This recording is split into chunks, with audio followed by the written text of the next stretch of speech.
자, 열왕기하 4장 1절에서 7절 말씀입니다. 열왕기하 4장 1절에서 7절인데 위인물의 내용은 그대로 정확하게 올라가 있습니다. 9절만 안 바꾼 겁니다. 자, 한 절씩 교독하도록 하겠습니다. 선지자의 제자들의 아내 중에 한 여인이 엘리사에게 부르짖어 이르되 당신의 종 나의 남편이 이미 죽었는데 당신의 종이 여호와를 경외한 줄은 당신이 아시는 바니이다. 이제 빚준 사람이 와서 나의 두 아들을 데려가 그의 종을 삼고자 하나이다 하니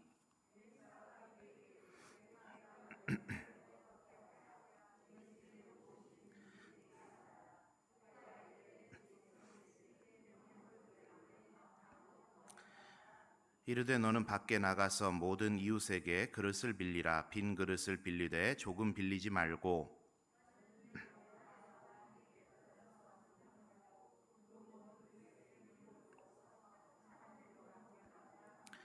여인이 물러가서 그의 두 아들과 함께 문을 닫은 후에 그들은 그릇을 그에게로 가져오고 그는 부었더니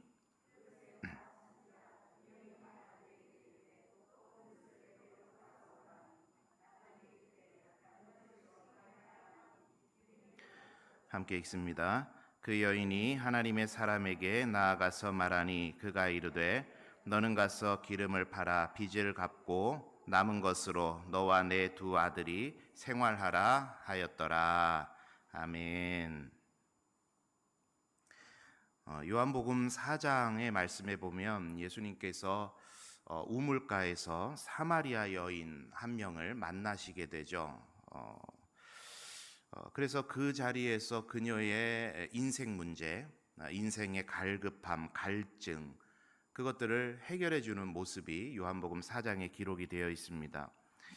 그런데 이 본문은 인생에 아주 큰 갈급함, 갈증을 가지고 있던 한 여인이 우물가에 나왔고 예수님께로 나왔고 만났고 인생의 모든 문제를 해결받았다라는 그 의미보다 조금 더 깊은 의미가 그 배경에 담겨 있는 것을 볼 수가 있습니다.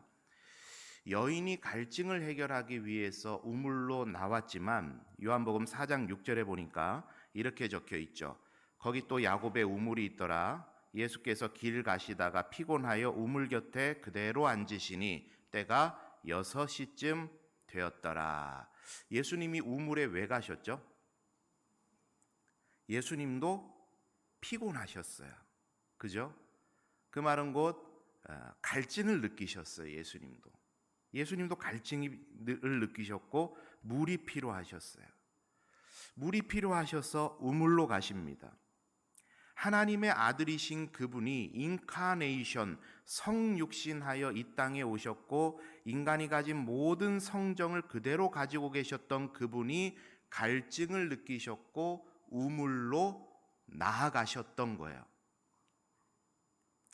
여러분, 사람이 그 공감대라는 게 형성이 되면은 이제 마음이 열립니다. 공감대가 형성이 돼야 마음이 열려요. 산책을 여러분 나가셨어요? 벤치에 앉아가지고 잠깐 시간을 보냈는데 꼭 우리 손주만한 그런 아이를 데리고 할머니, 할아버지가 산책을 나와서 내 옆에 벤치에 앉으시는 거예요. 그러면 어때요, 여러분? 아이고, 얘는 몇 살이에요? 아유, 우리 손주 저 서울에 어디에 요만한 애 있는데 아이고 예쁘다. 그러면서 대화가 오고 가요. 안 해보셨어요?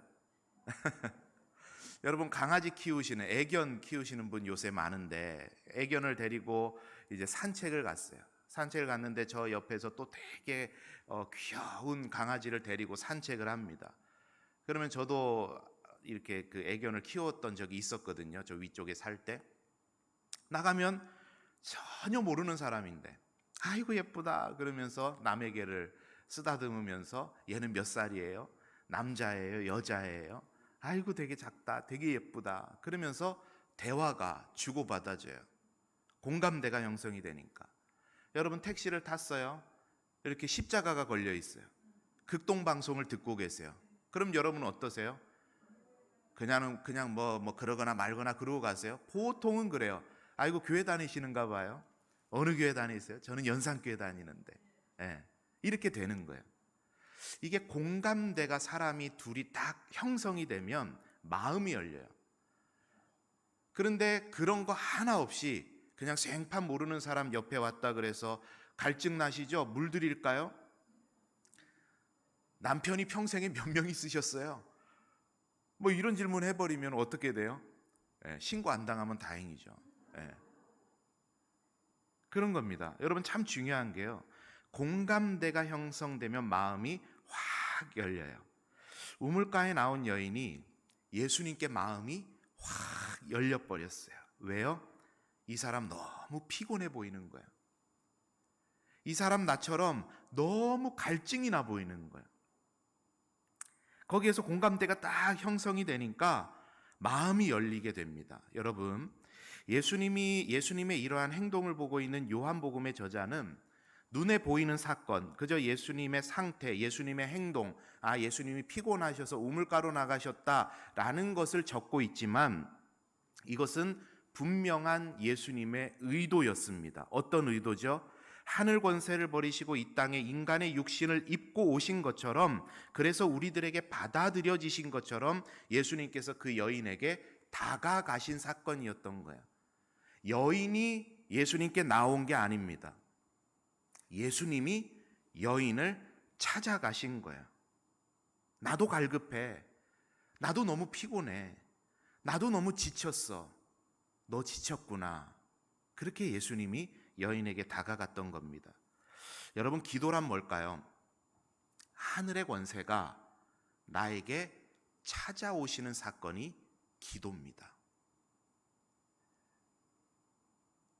그 찾아온 하늘의 권세를 받아 사용하는 게 기도예요.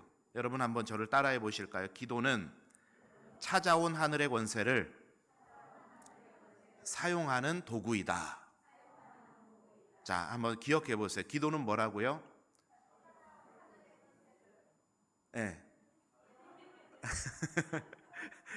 일단 한 3절 넘어가면 좀 힘들어져요. 그죠? 기도는 찾아온 하늘의 권세를 사용하는 도구이다. 이거 꼭 기억하셨으면 좋겠어요. 그래서 오늘 기도의 능력이라는 주제를 가지고 2가지 내용 간단하게 살펴보고 우리 함께 또 합심해서 기도하려고 하는데요. 첫 번째입니다. 기도는 최고의 능력이다 그랬어요. 유인물 한번 같이 읽어봅니다. 시작. 능력을 소유하고자 열심히 준비하지만 이 땅의 능력일 뿐이다. 그러나 하나님의 능력은 하늘의 능력이다. 이 능력은 이 땅의 어떤 능력과도 비교할 수 없는 최고의 능력이다. 자, 여러분 성경에 보니까 막다른 길에 선 사람들이 기도하더라고요. 막다른 길에 선 사람들이 기도합니다. 하나님 응답 주세요. 오늘 본문에 보니까 가난한 과부 한 명이 나오는데 이 엘리사 선지자 때의 일화였습니다. 선지자인 남편도 죽고 살아있는 동안에 남편이 졌던 빚들도 갚지 못했고, 그래서 이 빚을 갚아라, 빚쟁이들이 와서 우리 아들들을 데리고 가려고 하는, 종으로 데려가려고 하는 그런 위기 가운데 막다른 길에 선 한 과부 이야기이죠. 아들들이 종살이하게 생긴 지경입니다. 여러분, 이 사건을 21세기를 살아가는 우리 시대의 눈으로 들여다보면 조금 이해 안 되는 일이죠. 하나님의 백성들끼리 왜 종살이를 하고 그것 좀 용서해주고 탕감해주면 좋을 텐데 하나님의 백성끼리 왜 이러고 살았나, 노예로 팔려가고. 그런데 여러분, 이것은 이 시대의 시대상이었습니다. 이런저런 이유로 가난하게 되고 또 저당 잡히게 되고, 그래서 더 이상 할 수 없으면 조상들로부터 물려받은 땅을 저당 잡히기도 하고 팔기도 하고, 그리고 결국은 하다 안 되면 어떻게 돼요? 투탕노비라고 하는데 내가 스스로 종살이 하겠다 해서 종으로 팔려가는 거예요. 사실은 이제 표현이 팔려간다라는 것이지 자신의 채무를 감당하기 위해서 종으로 들어가는 겁니다. 죽을 순 없으니까. 그래서 이런 시대상의 불합리함을 하나님께서 해결하시기 위해서 여러 가지 제도들을 만드셨죠. 고아와 과부들과 나그네들을 위해서 너희가 항상 신경 쓰고 추수할 때 남겨두고 11조를 들여서 창고를 가득히 채워서 풀어서 그들을 먹여 살리고, 그리고 중요한 거 뭐 있죠, 여러분? 희년의 법칙. 50년마다 모든 걸 다 되돌려 놔라. 땅의 주인도 나고 사람의 주인도 나고 너희들의 물질의 주인도 나니까 50년마다 하나님이 모든 것의 주인인 것을 기억하면서 다 돌려놔라. 이렇게 명령을 하셨던 거야. 그러면 이 종들이 다시 이제 일반인으로 돌아갈 수가 있는 거죠. 그런데 이제 역사학자들에 따르면 이 희년 법칙이 이스라엘 백성들 가운데 잘 안 지켜졌다 그래요. 잘 안 지켜졌대요. 자, 여하튼 그런 막다른 길에 서서 이 여인이 엘리사에게 찾아온 거예요. 그러자 여러분 우리 결과를 잘 알잖아요. 하나님께서 길을 열어주셨어요.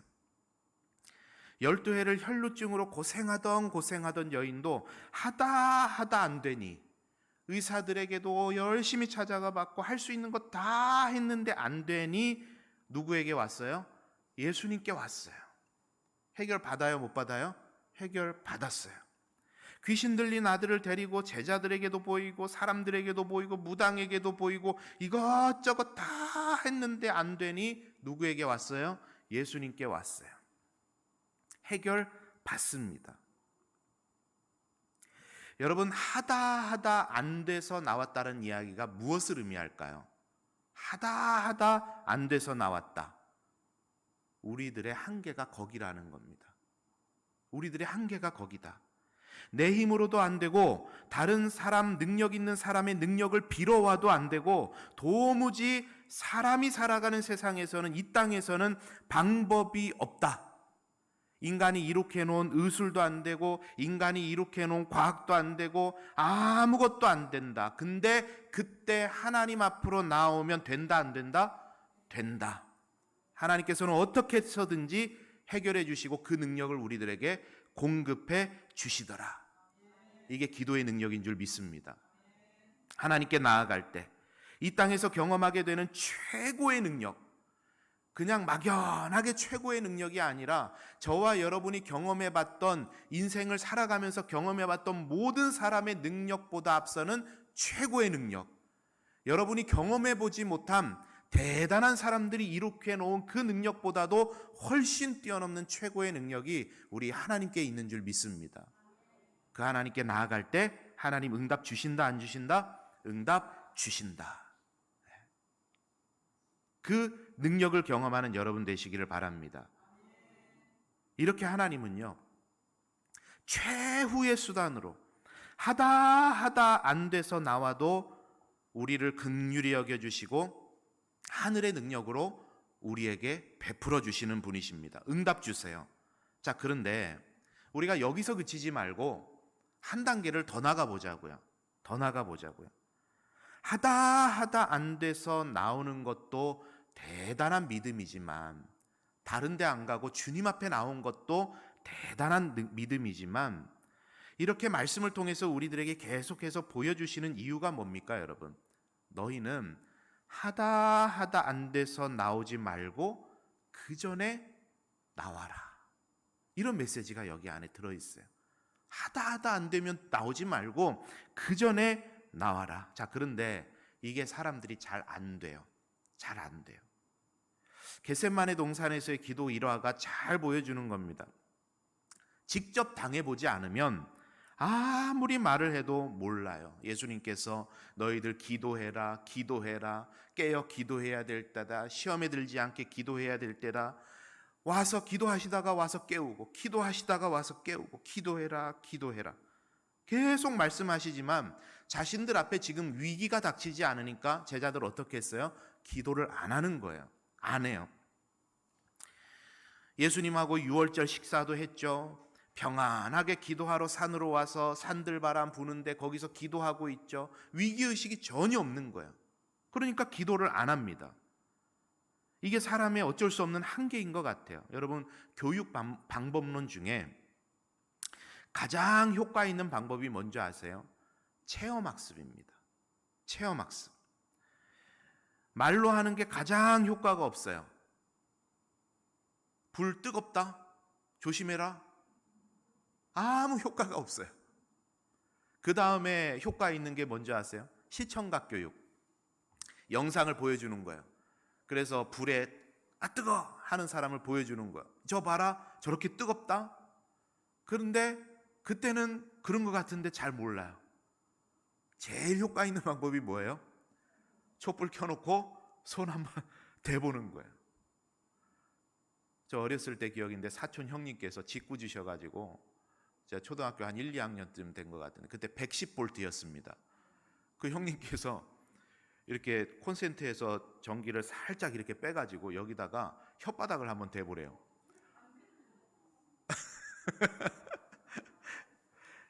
110볼트는 안 죽더라고요. 그때는 그랬어요. 220볼트는 큰일 납니다. 찌릿하더라고요. 아이고 제가 알았어요. 그때부터 제가 전기 무서운 걸 알아요. 체험을 하니까 알아요. 체험을 하니까 전기 무서운 줄. 좋은 형님입니다. 나쁜 형님 아니었어요. 체험학습이에요. 여러분 이 제자들이 끝끝내 못 알아듣다가 예수님 잡혀가시고 예수님 돌아가시고 부활하셔서 승천하셔서 우리 눈앞에 없어지시고 이제 앞으로 우리 인생 어떻게 살아야 되나, 어떻게 사역 감당해야 되나 위기의식이 느껴지니까 이 사람들이 뭐 했어요? 사도행전에 보니까 모여 기도하기를 시작하는 거예요. 체험학습. 여러분 막다른 길에 몰려서 다른 데 안 가고 기도의 자리를 찾는 것도 물론 귀하고 물론 복된 일이지만 우리 하나님께서 말씀을 통해서 계속해서 우리들에게 보여주시는 건 뭐냐면 그 사건들을 보면서 배워야 되는 건 뭐냐면 위기가 닥치기 전에 기도하는 게 복이다. 이걸 알려주시는 거야. 위기를 돌파하기 위해서 하늘의 능력을 덧입는 것도 복된 일이지만 위기가 닥치기 전에 하늘의 능력을 덧입고 살아가는 게 진짜 복이다. 여러분 한번 따라할게요. 위기가 닥치기 전에 하늘의 능력을 입으라. 자 한번 여러분만 해봅니다. 시작. 위기가 닥치기 전에 하늘의 능력을 입으라. 여러분 그게 평상시의 기도 생활인 거예요. 평상시의 기도 생활. 하늘의 능력을 날마다 덧입고 살아가는 여러분 되시기를 바랍니다. 뭘로 덧입을 수 있다고요? 평상시의 기도 생활로 덧입는 겁니다. 자, 두 번째 내용입니다. 뒷장에 보시면 기도는 무제한적 능력이다 그랬습니다. 읽어볼게요. 시작. 내가 가진 그릇보다 주님께서 가진 그릇이 훨씬 많다. 그 그릇을 구하라. 그 그릇을 빌려오라. 자, 엘리사가 이제 이후의 말씀에 가면은 병에 걸려 죽게 됩니다. 그때 왕이었던 요아스 왕이 있었는데 이 요아스 왕을 불러요. 이 엘리사가. 그래서 이제 요아스 왕에게 시청각 교육을 시킵니다. 활을 줘요. 이거 한번 쏴보세요. 왕이시여. 이거 한번 쏴보세요. 요아스 왕이 이거를 착 활시위를 당겨가지고 딱 쏴요. 그거를 보고 엘리사가 뭐라고 하냐면 이것은 이스라엘 백성, 하나님의 백성을 향하신 구원의 화살입니다. 무엇의 화살이라고요? 구원의 화살. 중요해요? 안 중요해요? 예. 엘리사가 사인을 줬어요. 사인을. 이거 중요한 화살입니다. 사인을 줬어요. 그리고 나서 한 행동이 뭐냐면 왕이시여 이 화살을 잡아보십시오. 이거를 땅에 쳐보십시오. 땅에 치는데 이 요아스 왕이 몇 번을 쳤다 그러죠? 성경에 3번을 쳤어요. 3번을. 땅, 땅, 땅. 그러자 엘리사가 대노합니다. 노하면서 뭐라고 하냐면 왕이시여 이거는 이스라엘 백성을 향하신 하나님의 구원의 화살이라고 내가 분명히 말씀드렸는데 이거를 가지고 한 5번을 쳤으면 아말렉 족속을 완전히 진멸할 정도로 승리하게 하셨을 건데 당신이 믿음 없어서 3번밖에 안 쳤기 때문에 그 민족을 3번만 이길 겁니다. 와, 이렇게 이야기를 했던 겁니다. 3번만. 왜 3번만 쳤냐? 믿음이 그 정도밖에 안 되냐? 그 이야기를 했던 거야. 여러분 아까 말씀드렸죠. 구원의 화살입니다 라고 했을 때 그게 엘리사가 요아스 왕에게 줬던 사인이에요. 사인. 암시죠. 코로나로 인해서 나타난 한국교회 현실을 보면서 하나님께서 흔들고 계신다. 그래서 그루터기와 같은 사람들을 남기시고 하나님께서 이 한국교회를 살리려고 하신다. 여러분 믿으십니까? 살리려고 하세요. 사인입니다. 시대마다 하나님께서 주시는 사인들이 있어요. 그런데 그 사인을 못 알아차리면 망하는 거야. 사인을 알아차리면 어떻게 돼요? 지난번에 설교한 것처럼 성령의 새바람에 올라타고 날아가는 겁니다. 소돔과 고모라에 의인이 50명 있으면 내가 멸망 안 시킬게. 45명, 40명, 30명, 20명, 10명만 있어도 내가 안 멸망시키마. 아브라함하고 하나님하고 딜을 하지 않아요? 협상을 하지 않습니까? 여러분, 소돔과 고모라를 멸망시키는 게 하나님의 뜻인가요? 그렇지 않아요. 사인을 제대로 봐야 돼요. 하나님의 뜻은 의인 10명만 있어도 내가 저 백성들 살리겠다라고 하는 게 하나님의 사인이고 하나님의 뜻인 거예요.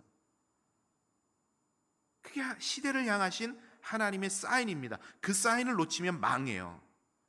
여러분, 선지자마다 하나님의 은혜를 전달하는 특별한 사인들, 자기들 많이 사용하는 그런 특별한 사인들이 있는데, 고유한 사인들이 있는데, 엘리사 시대에 엘리사와 함께 신앙생활하고 역사를 경험하던 이들에게 엘리사만의 독특한 사인들이 좀 있었어요. 성경을 보면은 그 사인이 뭐냐? 그 중에 하나가 어떤 횟수, 개수 이런 것을 통해서 이야기를 풀어나가더라는 거야. 그래서 무조건 화살을 땅을 쳐봐라가 아니라 구원의 화살을 먼저 날려요. 사인을 줘요. 그리고는 몇 번 칠 것인가를 물어봐요.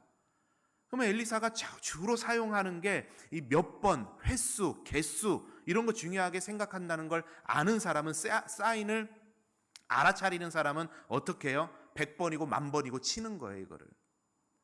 근데 요아스가 그거를 몰랐던 거예요, 그 사인을.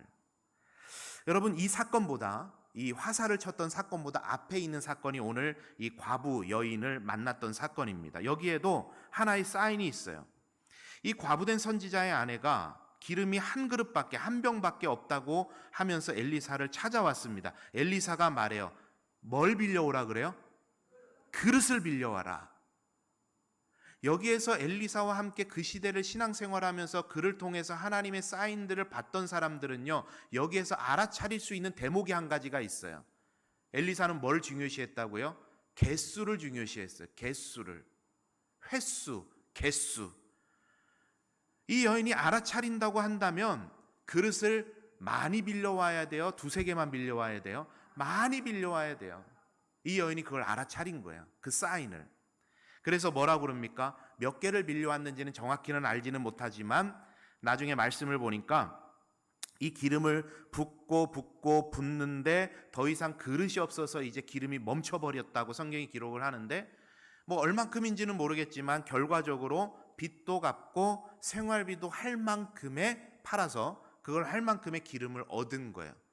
문제가 해결되었고 이 여인은 충분히 그릇을 빌려왔다라는 겁니다. 여러분, 엘리사 왜 그릇 빌려오라고 했을까요? 여인의 집에 있는 그릇이 턱없이 부족하기 때문이에요.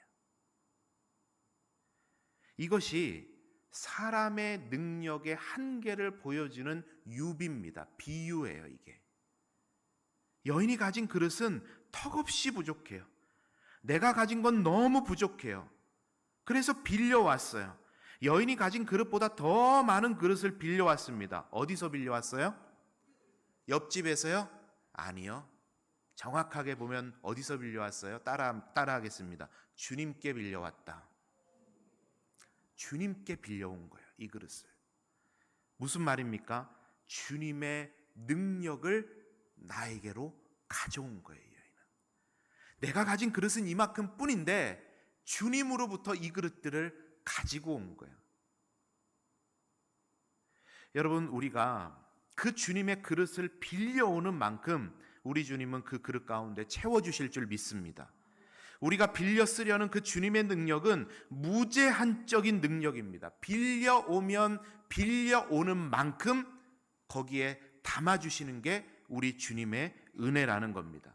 2개 빌려오면 딱 2개만큼, 3개 빌려오면 3개만큼, 100개를 빌려오면 100개만큼 우리 주님께서는 무한대로 그 그릇에 채워주신다라는 거예요. 우리 사랑하는 성도님들, 우리의 능력은 미천하지만 우리가 가진 능력은 보잘것없지만 우리가 가진 이 세상의 조건은 많은 능력 있는 사람들, 많이 가진 사람들에 비하면 턱없이 부족한 것이지만 우리 주님께 우리가 그 그릇을 빌려오면, 우리 주님의 능력을 빌려오면 그 주님의 능력이 내 능력이 될 줄 믿습니다.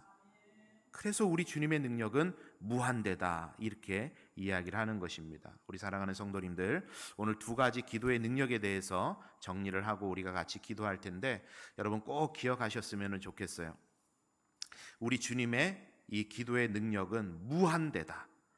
그리고 우리 주님께서 우리에게 찾아오셔서 주시는 그 능력을 우리가 받아 사용하는 도구가 바로 기도이다. 여러분 이것을 기억하시면서 오늘도 기도하실 때 하나님의 능력을 덧입으시고 하나님의 능력을 저와 여러분의 가정에, 우리 연산교회에, 저와 여러분의 직장에, 일터에, 우리의 육신 가운데 덧입게 돼서 하나님의 놀라운 은혜를 공급받고 누리시게 되는 그런 이 기도의 자리가 여러분 다 되시기를 바랍니다. 우리 함께 기도하고 찬양하도록 하겠습니다.